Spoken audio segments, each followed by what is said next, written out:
Welcome, everybody, to this week's episode. We really appreciate you joining us. This podcast really shows us how we can all learn, live, and thrive off of each other. By sharing our knowledge through our conversations, we will impart some knowledge whilst learning ourselves how to progress even further. Here is your host. Hello, and welcome to another episode of Mind Hostage, where we discuss overcoming adversity, achieving success, and living your everyday life with a positive mindset and faith. Today we have a special guest who has achieved overwhelming business success in the furniture industry. He's built a business from the ground up and is now one of the top furniture retailers in the nation. He's a successful businessman, leader, father, husband, and philanthropist. Please help me welcome Mr. Bob Mills. It's true. We did what no other store was willing to do. I'm Bob Mills, and I made sure that when you walked through the doors of Bob Mills Furniture, you'd have a relaxing, stress-free shopping experience. And we came up with the idea of having no shopper stalkers because of our commission-free environment. I know you've seen at other stores salespeople that follow your every step. Don't you hate that? You see, our sales hosts are commission-free, so you're not going to be pressured into buying something you absolutely don't need or want. And when you're ready to purchase, they'll be here to help. That's our no shopper stalker promise.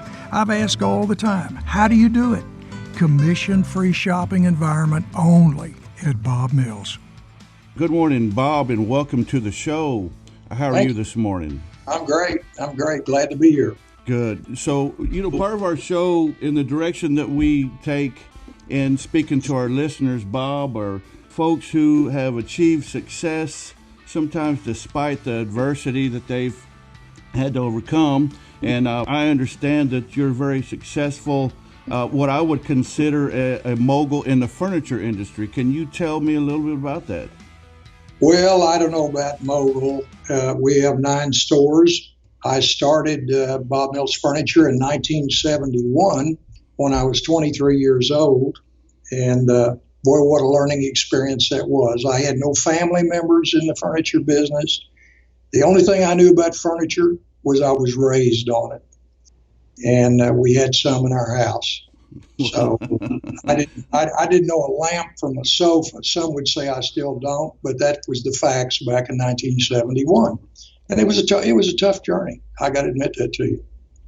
Well, and that's interesting because that's really something I'd like to touch on is part of that journey, if you wouldn't mind sharing with us, kind of going back to when you first got introduced to the business. I think one of the myths that I'd like to dispel is that folks who have achieved success were raised with a golden spoon in their mouth. Is that true for you? Well, no, I had a wooden spoon in my mouth. Okay. And I got out of college and I couldn't find a job. I had a degree in music and business administration, and I couldn't find a job. So a high school friend took pity on me and hired me at an insurance company as a clerk typist. And he told me, he said, now you're going to be sitting out with 5 young ladies typing late payment notices. Can you do that? I said, yeah. Pays $400 a month. So I almost didn't get the job because I had a college degree. And they said, he's not going to stay here. But I begged him for the job. Mom had already said, you're on your own. My dad was killed in a car accident when I was 19, and I'm an only child. So she said, it's time for you to sprout your wings and let's go. So I took the job, and I developed a friendship with a guy that would come by my desk about once a week. And he would tell me about the wonderful adventures of the furniture business. Oh, it was so good. It was so great. They shoveled $100 bills through the front door every morning. And I thought, what a great situation. And it's better than pounding a typewriter the rest of my life. After 2 years, we talked, and I finally said, how much does it cost to get in the furniture business? He said, Bob, if we had $25,000, we'd be golden. Really? Well, I didn't have $25,000. I'm making $400 a month. But I knew somebody that did. So I went to Mom and I sold her on the idea, and she said, okay, I will loan you $25,000, but I'm not giving it to you. I want the return of my money and a return on my money. Okay, Mom, you can count on me. Well, the first year we did pretty good, but we sold a lot of stuff. Let me put it that way. We didn't make any money, and I just couldn't figure out why we weren't making any money. Well, I soon figured out my partner just did not understand a cash flow. He thought if we sold $10,000 worth today, that $10,000 was ours.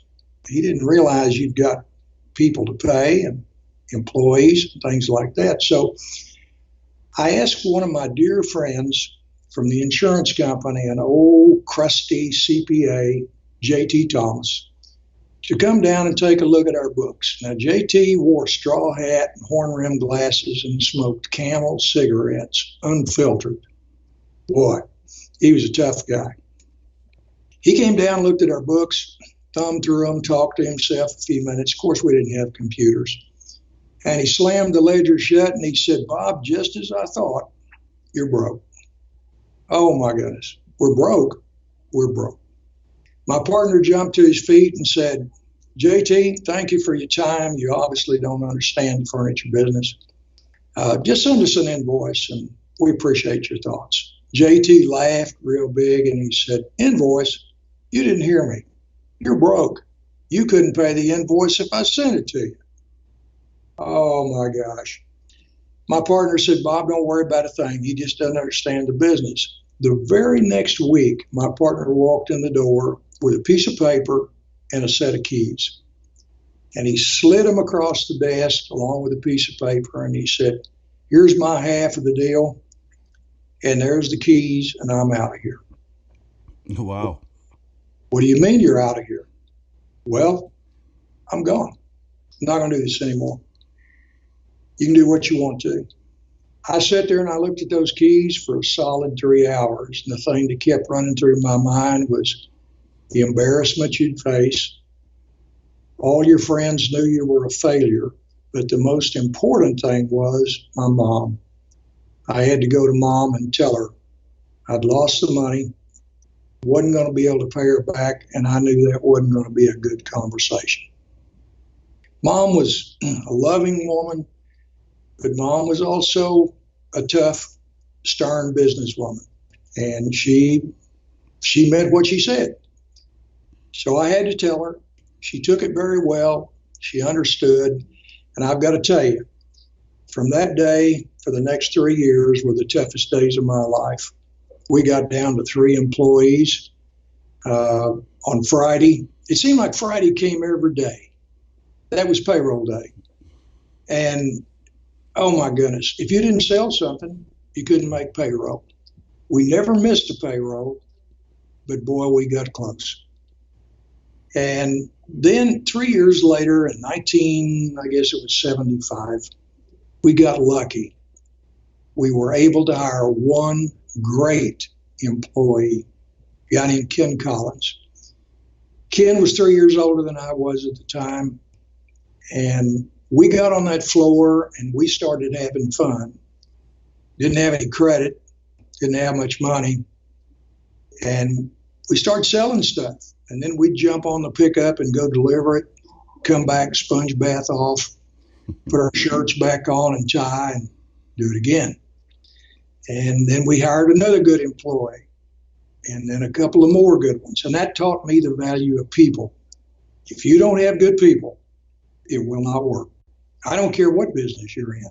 It's all about the people. Anybody can build a building, put furniture in it, but it's the people inside that building that make your customers want to come to you, buy from you, and return to you. Well, Bob, let me ask you really quick right there. I think that's a pretty important piece because, when you said that you started this business and you had a few folks that are working for you and you overcame, some difficulties, did you feel, a responsibility for those people and their families, that were relying on you to eat?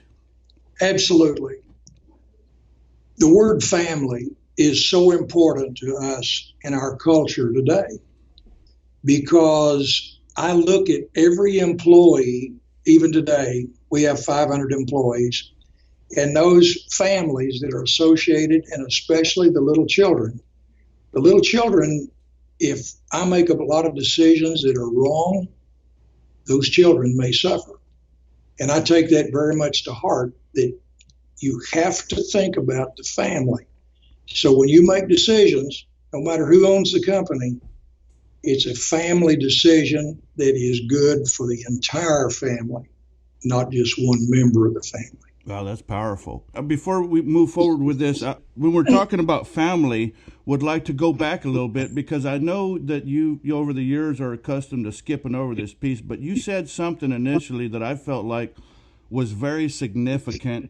That's the fact that you lost your father at the age of 19. Now, that at 19 is a pretty major event. Well, it was, and it was a tough day. But I can, and I don't share this with many people, but I can remember after I got that phone call that he had been deceased in a car accident, looking in the mirror, saying to myself, time to grow up. Time to grow up. And the kid ways, they've got to stop this moment, and you've got to be an adult and help your mom make it to the rest of her life, because you're responsible. And that weighed on me, but you know, I had a wonderful childhood, and I had two great parents. I did lose my dad, but I wasn't the first one that ever lost their dad. Wouldn't be the last one. But it just helps you reassess your entire thoughts on people, and the importance of it, and the importance of being a good leader. I'm sorry, at that point, you know, I know that at 19 years of age, you having lost your father, you know, most young men at that age are, you know, looking to their fathers for, you know, kind of a role model and influence. Sounds like your folks did a really good job up to that point. But at any point in that time, were you motivated by wanting to make your father proud in heaven? I didn't know what I wanted to do. Mm-hmm. I was confused. I didn't really have a mentor, and I believe that is so important. Everybody, whether you realize it or not, will have a mentor in life, good or bad. It will influence many of your thoughts and decisions. But the only thing I knew, Stephen, at that time, was to just keep going to work. I got to work at 7:30, and I was the first to open the store. And at 9:30 at night, I put the key in to close the store. And I did that 7 days a week. And I'm not proud to say it cost me my marriage, because I was so determined I was not going to admit failure. Anybody can quit.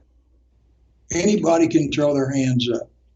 But that was a day in which, if you filed bankruptcy and you walked off, you were blackballed. You had a big X across your back. There was a stigma that would always stay with you. I will tell you this, what prayer life I had at that time was certainly lengthened with those events that were going on for that 3 years. But during that time, it gave me a chance to learn so much, because every day, I mean, it was a day-by-day deal. I just don't mind telling you that. It certainly wasn't diamond rings and Cadillacs. There was one day in my life, I said a prayer that morning. I can remember it as if it was yesterday. I said, God, this is the day. I don't think I can do this anymore. I think the odds are stacked against me. And I got in my car, and I drove down to this competitor that is so successful. And I parked across the street in the parking lot. And I just sat there, and I watched customers going in and going out. And all of a sudden, I looked across the street and I noticed a brand new white Cadillac sitting there. Had a telephone antenna on it. And that day, nobody had telephones in their cars, but he did. He walked out the door in a pair of alligator boots and fresh starched jeans and a leather jacket. Put his jacket, his Cadillac, and getting ready to drive off. And I thought, I'm such a failure. If he can be that much of a success and eat steaks every night, surely I can figure out a way to eat a hamburger. And I got so motivated sitting across from that store. I drove back to our store and I was more determined than ever before to figure out a way to make it. And if I hadn't have made that journey down there, I don't know. I might have called it quits. It was a gray, overcast winter day, and everything was set up for you to just throw in the towel. But I came back so motivated that I said, we're going to figure out something. We got lucky. That's the beauty, and I think the rawness of just being human. And what I would like other listeners to understand is that despite your success, you did arrive at a moment in time where you contemplated bailing out. Oh, sure. Absolutely. And everybody that's in business, if they'll tell you the truth, unless they inherited a huge operation with tremendous capital and lots of great people, they've thought about the same thing. Failure is one of those things that you don't publicize a lot, but it's on your inner thoughts, your inner thinking. It affects your personal life. It causes people to do some bad stuff. Like I've seen a lot of people turn to alcohol, turn to drugs, womanizing, terrible things that destroy your character and ability to think clearly. That's the main thing. Think clearly under pressure.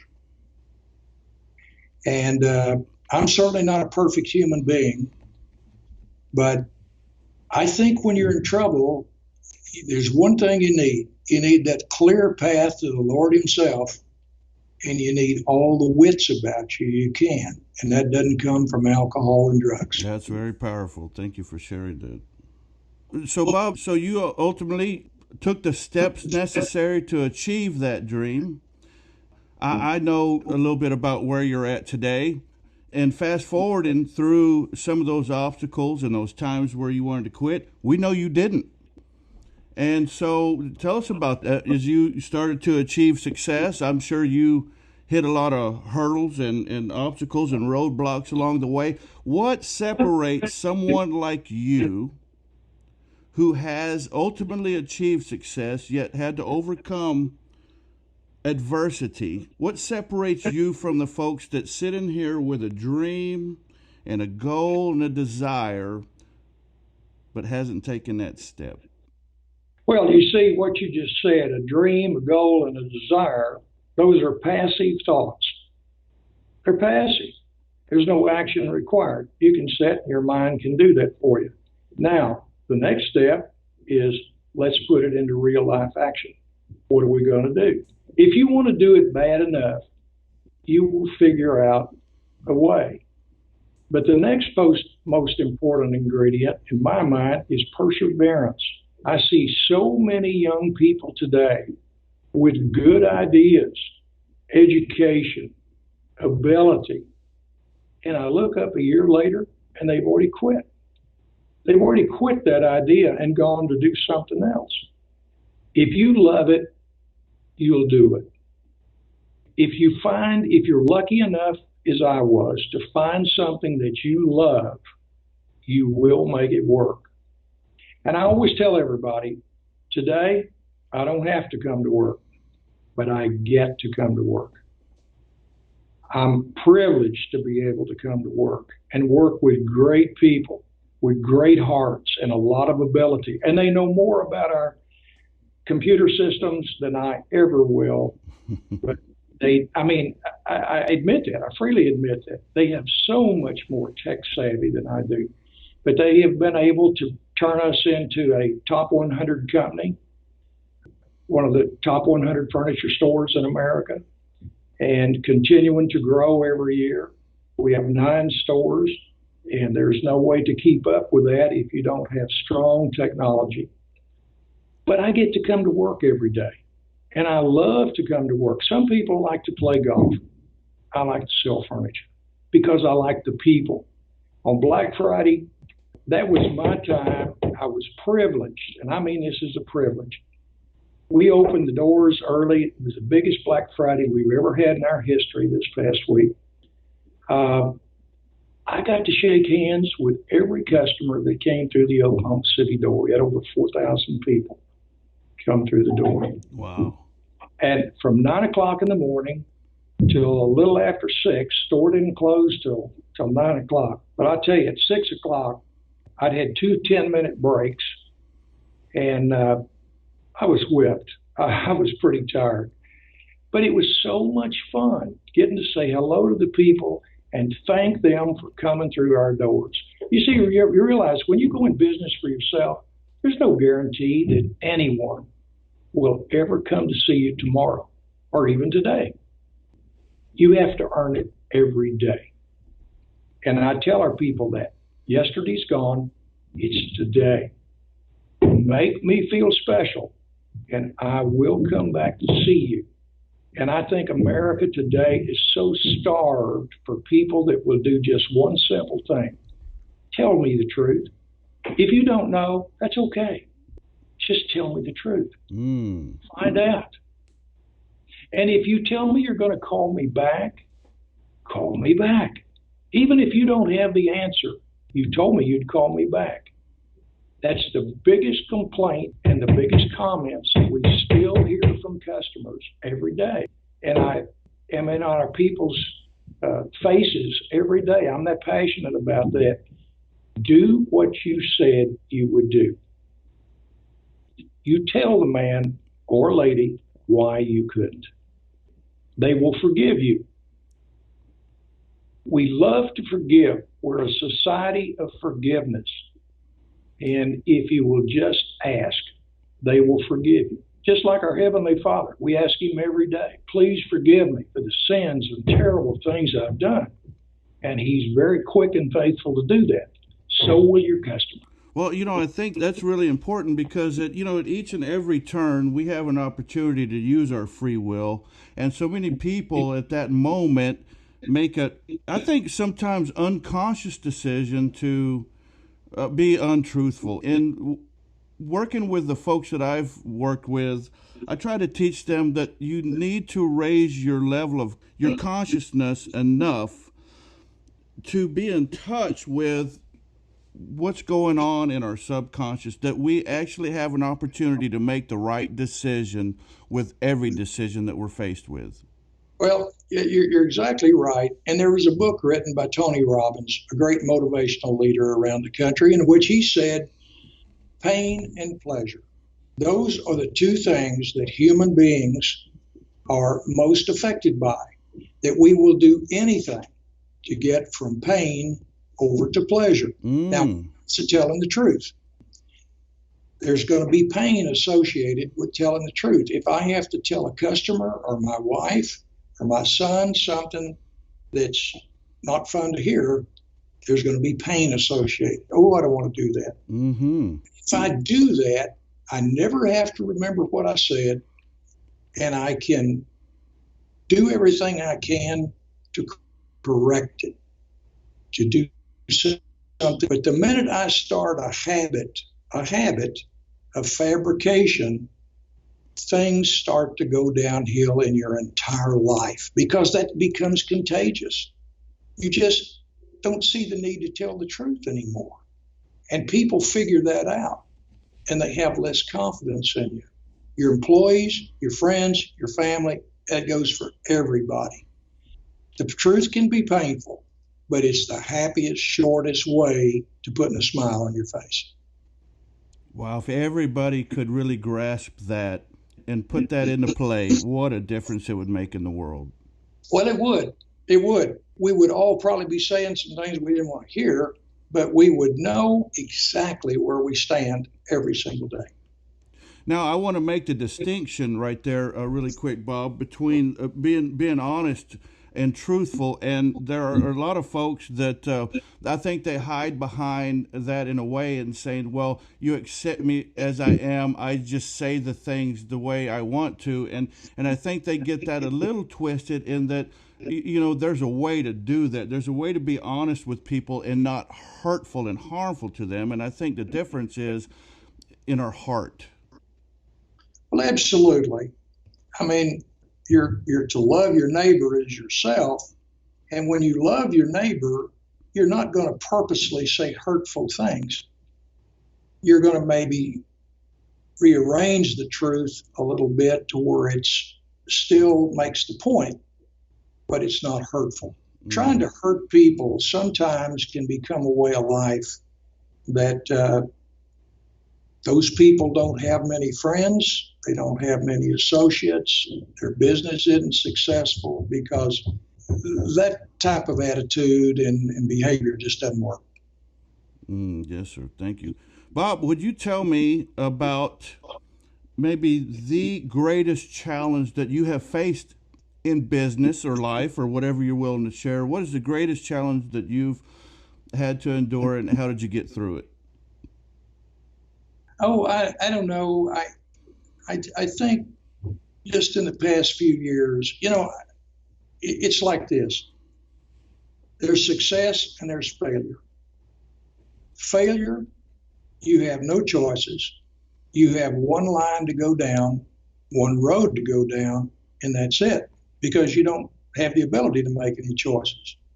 But success can be a lot more devastating, because with success, you can go left, you can go right, you can do this, you can do that.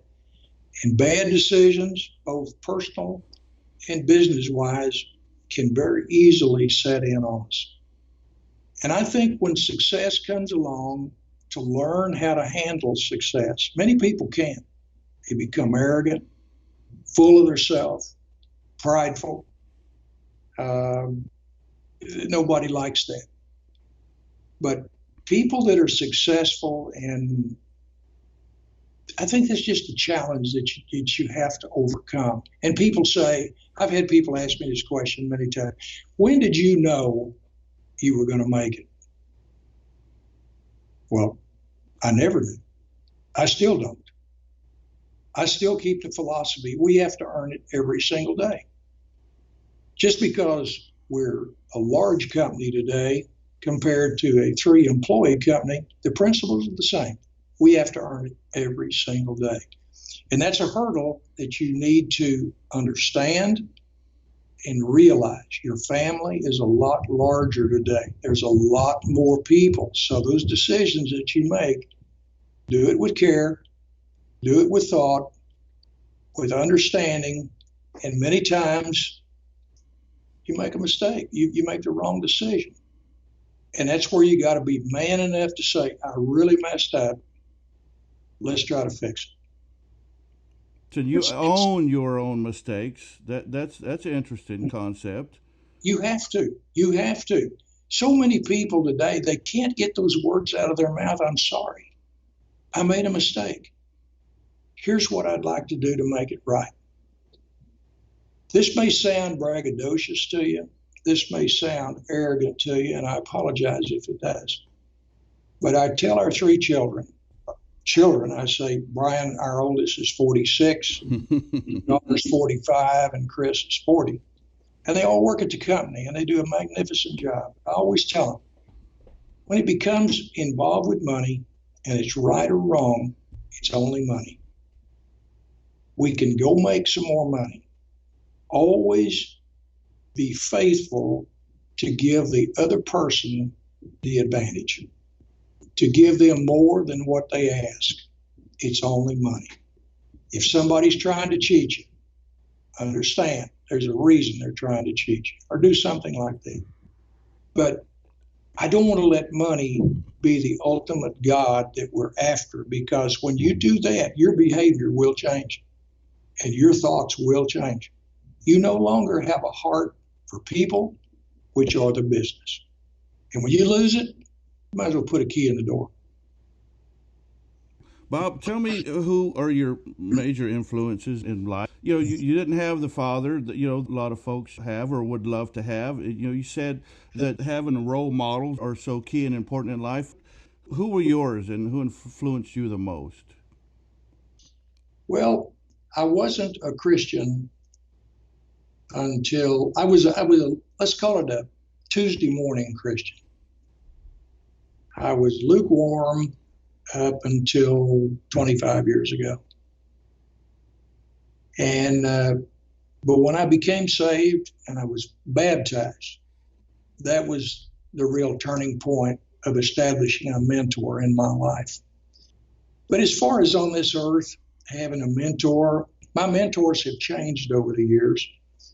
There's been people that I've greatly admired and in the business world and in the personal world.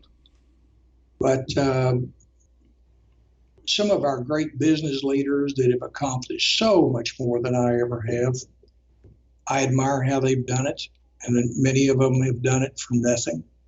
Our competitor that I told you about, he was my mentor for many years.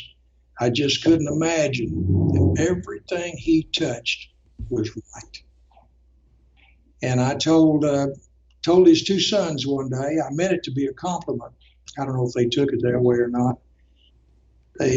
Somebody said, what's the difference between you and your competitor?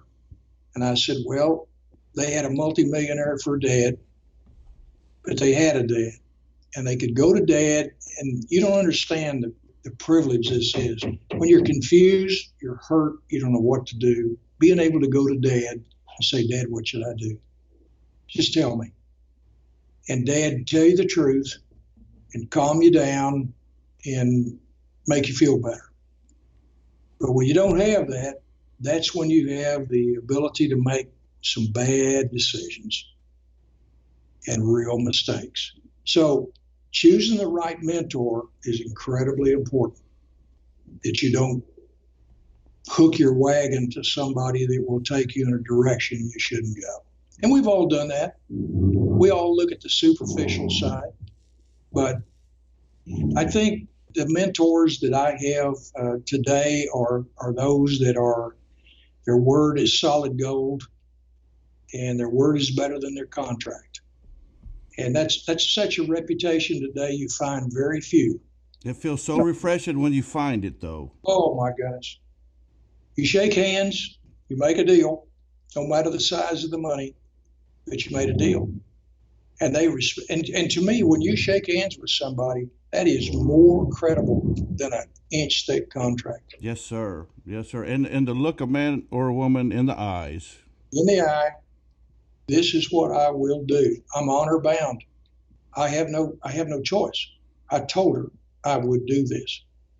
And if I can't do it, immediately I've got to find this person and say, I know what I told you, but I'm unable to do that. Here's what I can do. Bob, this is something I feel very strongly about that we, right now in our generation, are missing and passing along to this younger generation. I think we've lost a lot of that, where men haven't stood up to be the men they should be, to pass these very important things along to our children and grandchildren. Well, our federal laws have made it very difficult for us to display very much of our faith due to the fear of lawsuits. But I will tell you something that we do, and we should do it much more. But every Black Friday, is the way I've explained it to our kids, is we ask God for incredible favor and his blessing. Well, why should we just do it with ourselves? So we gather all of our employees by teleconference.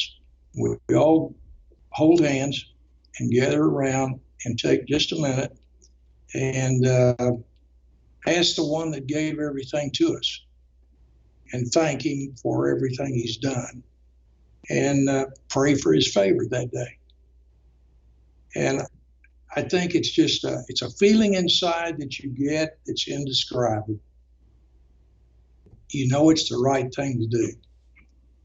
people are embarrassed to bring the Lord himself into our business for fear of maybe just fear itself. But I always tell everybody, if you're uncomfortable in sharing with us, that's okay. You don't have to. But you know what? Everybody holds hands, no matter who they are, and they join in that word of prayer. And I think it makes us stronger. It doesn't make us smarter. It doesn't make us any richer. We're not doing it for that. But it's just the right thing to do. And I think that goes into houses today. You talk about people wanting to go in business. That's a major step. It's going to affect your family, your wife, and everything. A lot of risk. It's hard to go in business today for yourself. So many rules. But if you've got the Lord on your side, I believe somewhere in the Bible it says, if the Lord is for us, who can be against us? And he didn't say it's going to be easy. He didn't say it's going to be just every day is going to be success. But he said, I'll be there with you. I'll take care of you. I'll help you if you'll do what I ask you to do. And that's the tough part, doing what he asks us to do. I'm a slow learner. One of my old bookkeepers many years ago, she said, Bob, you're the dumbest man I've ever met when it comes to taking a hint. And I loved her like a mother. She was so honest with me. And I guess that's so. But that's kind of the philosophy that I have and that we run our business by, and try to do that on a daily basis. Well, that's so important, and I appreciate you for sharing that. I think, a lot of folks kind of shy away from that. And something you said there that is very important, particularly for people who are young in their faith, is that, like you said, he didn't say there won't be problems. And so I know a lot of folks that have gone through adversity. I've interviewed folks who have gone through some tremendous adversity. They've lost limbs, they've lost children, they've lost, their loved ones. They've gone through some horrible things in life.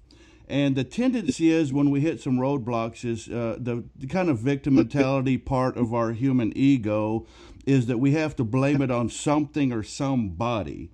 And so, a lot of folks young in their faith that hit the first roadblock think, well, I've been faithful. Why am I having to endure this? And it doesn't mean that we're not going to endure hardships. It means that when we do it along with him by our side, he's going to give us the strength and the guidance to get through it. That's right. That's exactly right.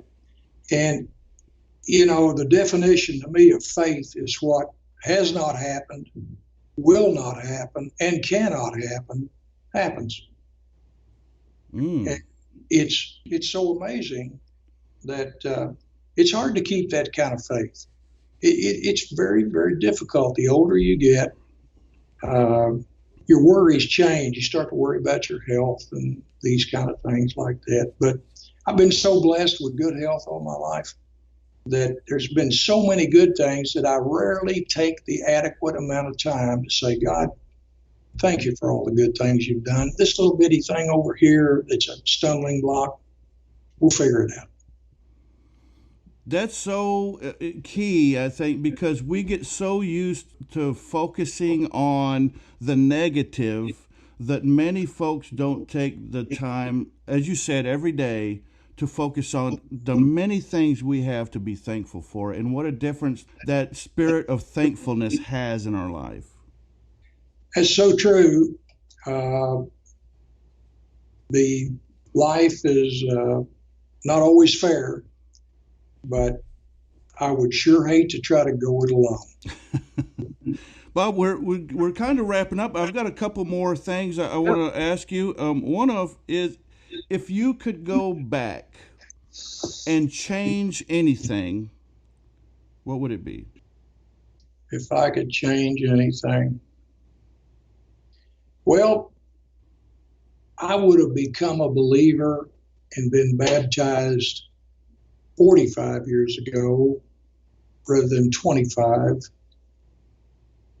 I would have made some better life decisions. Like I said, the schedule that I kept up cost me my first marriage. And by the way, a lovely person, a lovely young lady. It was all my fault. You just got business in the way of your personal life, but I made that decision. I regret that, but I don't have a lot to regret. I mean, I don't have a lot of changes that I would do. I think I don't know. I think I would have probably tried to open a couple of more stores in some areas that I was tempted, but I did not. And I think we could have done exceedingly well. But our company continues to grow, and we've got 2 more stores slated on the drawing board to open. So, I just don't have a lot that I'd go back and redo. If I could take all the pain and those 3 years out of my life, sure, I'd do that. But I would not be the man that I am today or learned what I learned from those 3 years. Now that is pretty powerful what you just said, and I think this is something that I try to reiterate with the listeners, and that is, whatever you may be going through right now, if we can find a thanks in it, because it's through our walk that makes us stronger and makes us who we are and gives us the lessons we need to learn, and each of us has that walk and have to walk it to be the person we're intended to be. Well, and Stephen, everybody says, but you don't understand. My deal is tougher than yours. My situation is tougher than yours, and I may not. But you're exactly right. It's all about finding thanks and being able to say, thank you for the things that I've taken for granted for so long. And you've blessed me in so many ways. And this deal, I will overcome it with your help. For me, what I found was that I had to continue to learn those tough lessons, first of all, because I wouldn't shut up and listen. What I found was God was trying to bless me all along, but I wasn't paying attention, just like a unruly kid. Made my own decisions and went my own way, and as a result, I continued to have to learn those hard lessons over and over again until I stopped and listened for a change. Very true. Business is much like a child. If you raise a business correctly and you grow it correctly, it grows up to be a fine, fine citizen, just like a child. If you feed it, if you clothe it, you teach it, you love it, the kid grows up to be something you're so proud of. But if you don't do those things, you've got a hoodlum on your hands. And something that you say, what happened? Well, it's pretty easy to see what happened.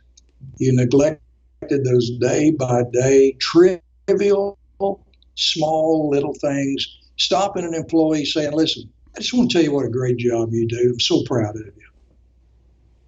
People are starved for recognition.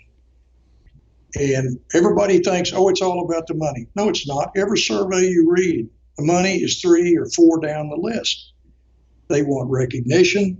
They want a great environment in which to work with people like themselves, and they want the ability to learn and have more self-respect. And that's what the furniture business does for me. It provides me with the ability to take young people, train them to be successful. There is no sin in doing well. There's no sin in doing successful, provided that you did it the right way. And I love to see people get new cars and new houses and new things like that, because you feel like you had a little bitty part to do with that. And that's a pretty special feeling. Well, and thank you for taking that responsibility seriously. And I know this is true about you, Bob, and I want to thank you for that. And a lot of people may not realize the influence that you may have had on them, but just as you are being gracious enough to grant me this interview today, you are taking the opportunity to influence and help many people, and that's very special. Well, I've enjoyed the time today, and the ability to just speak frank and from my heart. just wanted to ask you if you would leave our listeners, you shared a lot of wonderful things that are very meaningful, but if you were to summarize it in one statement, what would you leave our listeners with today of probably the greatest thing that they could do, in your opinion, to change their life from this point forward? Well, the greatest thing I can say would be don't quit. If God is your co-pilot, change seats. Let him drive. You do the work. You stay true to yourself. Stay away from things that you know in your heart are bad for you. And you will find a way to succeed. And success is in so many different ways. It's not just money. It's not money at all. It's that feeling inside of peace. That's what it is. Bob, thank you so much. I know you've shared a lot of things that are outside your normal story that you share. I hope I've done a good job at doing that. And I just want to thank you so much for opening up with our listeners and sharing, and look forward to having you on in the future. Okay. Well, listen, you have a great day and Merry Christmas. Thank you, Bob. Thanks for tuning in, and I hope you enjoyed the show. I want to thank Mr. Bob Mills again for taking time out of his busy schedule. Mind Hostage fans, I hope you're able to take some of the information shared in these interviews and some of our wonderful guests and implement them into your daily lives and find your purpose in life. Thanks for tuning in, and we look forward to talking to you on our next episode.